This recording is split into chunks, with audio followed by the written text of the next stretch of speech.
कैसे जाई पियारी नगरिया हो सुनरिया में दाग लग गए। कैसे जाई पियारी नगरिया हो सुनरिया में दाग लग गए। गाई खाल रोवे रे गुजरिया हो सुनरिया में दाग लग गए। भाई चाल रोवे रे गुजरिया हो सुनरिया में दाग लग गए। कैसे जाई पियारी नगरिया हो कैसे जाई पियारी नगरिया हो सुनरिया में दाग लग गए।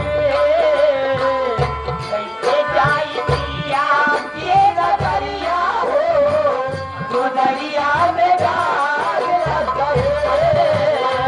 कैसे जाई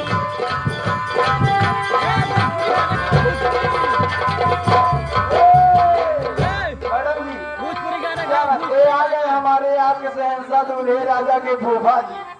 हाँ जी और क्या और रुपया नहीं आप पगलाओ अब जाना दिया अरे बाबू जय गुरुदेव वाले आते जय गुरुदेव।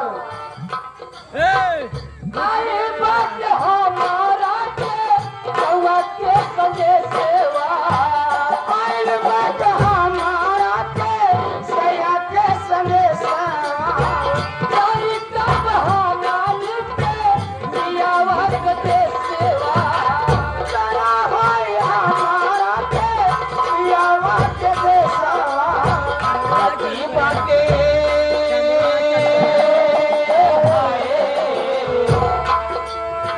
कभी बातें हमारो मरिया हो सुनरिया में दाग लग गए।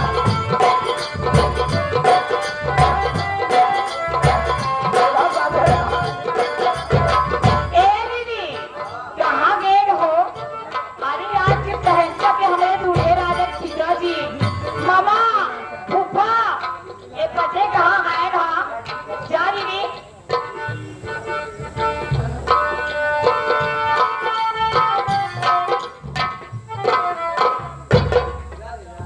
ए भोजपुरी गाना का बज्जा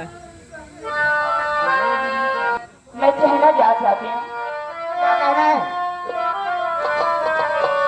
सजा दो घर हो गुलशन सा सजा दो घर हो गुलशन का मेरे सरकार आए हैं। सजा दो घर हो गुलशन का मेरे सरकार आए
दीदी हो